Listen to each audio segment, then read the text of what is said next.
All right, today we're cracking open one of the oldest and honestly one of the most chilling cold cases in all of history. We're talking about a 500-year-old mystery about two royal kids, a boy king and his little brother, who literally walked into the Tower of London and were never seen again. For centuries, this one question has been the obsession of historians. It's fueled countless conspiracy theories, and it even gave us one of Shakespeare's greatest villains. So what really happened? Were they murdered? Did they somehow escape? And the big one, if they were killed, who did it? To figure this out, we've got to follow the evidence, just like any good detective. So to really get what happened here, you have to understand the world these kids were born into. This wasn't just some random disappearance. No, this story was born out of decades of brutal civil war, the Wars of the Roses, and a power vacuum that opened up suddenly and shockingly. England in 1483 was a total political tinderbox, and these two young princes were standing right in the middle of it. Just look at how fast everything completely fell apart for them. On April 9th, 12-year-old Edward V is the King of England, no question. Less than a month later, he's intercepted and put under the protection of his uncle Richard. Soon, both he and his little brother are moved into the Tower of London. And then, boom, on June 25th, they're declared illegitimate. This paves the way for their uncle to be crowned King Richard III just a couple of weeks later. And then, sometime that summer, they just stopped being seen. The silence that came next was just deafening. No official word on what happened, no public sightings, nothing.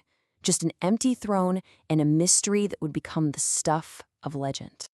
So for almost 200 years, it was all just talk, pure speculation. There was no body, no crime scene, nothing. But then, in 1674, a totally random discovery seemed to finally give everyone the hard evidence they'd been looking for. I mean, can you just imagine that for a second? You're a workman tearing down an old staircase, and you find a wooden box. You open it up, and inside are the skeletons of two little kids. It was a horrifying discovery that immediately pointed to one and only one conclusion. And here's why that was such a big deal. Decades before this discovery, the famous historian Sir Thomas More had written this whole detailed history of the murder. And in it, he claimed the boys' bodies were buried, you guessed it, at the foot of a staircase. All of a sudden, More's history didn't look like Tudor propaganda anymore. It looked like a treasure map that led right to the truth. So, with the king's official seal of approval, that was that.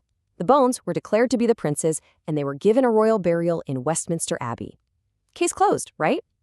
Well, for most people, yeah. But for science, the investigation was just getting started. Okay, now let's jump forward to 1933. The tomb is opened up, and for the first and only time, scientists get their hands on the only physical evidence in this entire case. They were hoping for the final, definitive proof, but what they found only made the whole mystery even deeper. Now, this is where it gets really interesting because you see this clash between old science and new science. Back in 1933, everything seemed to fit perfectly. The estimated ages, a perfect match for the princes. They even thought they found evidence the two were related. And get this, there was a stain on the older skull that they were sure was proof of suffocation. Case closed, right? Well, not so fast. Modern science looks at the same evidence and says, whoa, hold on. You can't actually prove the sex of skeletons this young. Those age ranges, they're really unreliable, especially when you factor in medieval diet and disease. And that suspicious stain on the skull, almost certainly just rust from some old nails that were found mixed in with the bones. So what does this all mean? It means the bones, well, they don't actually prove a thing. They could be the princes, or they could be any two other poor kids who were buried there. With the physical evidence basically at a dead end, our investigation has to pivot to the suspects. And this leads us straight to the man at the very center of this story, the guy Shakespeare turned into one of the greatest villains of all time, the prince's uncle, King Richard III. The case against him is, well, pretty classic detective work. First off, he had the motive. I mean, even if they were declared illegitimate, those boys were a living, breathing symbol for his enemies to rally around. A failed rescue attempt proved just how dangerous their existence was to his crown. An opportunity? Oh, he had it. He was the king. He controlled the tower, the guards, everything. The boys were totally and completely at his mercy. And then you've got what looks like a smoking gun, Thomas More's history gives us this incredibly detailed confession from one of Richard's most loyal guys, Sir James Tyrrell. He supposedly admitted to the whole thing, arranging the murder, having his men go in and smother the boys with pillows while they slept. It's a horrifying account that seems to solve the entire crime. But, and this is a huge but, here's the problem. Thomas More was writing this under the Tudors, the very family that defeated Richard III in battle and took his throne. For the new Tudor king, whose own claim to the throne was pretty shaky, making sure Richard went down in history as a monstrous, child-killing villain wasn't just good gossip, it was a political necessity. So that makes it almost impossible to separate the real facts from the propaganda. Okay, so if the case against Richard is built on some pretty biased sources, what about the other main suspect? Could the guy who actually took his crown, Henry Tudor, later Henry VII, be the real killer?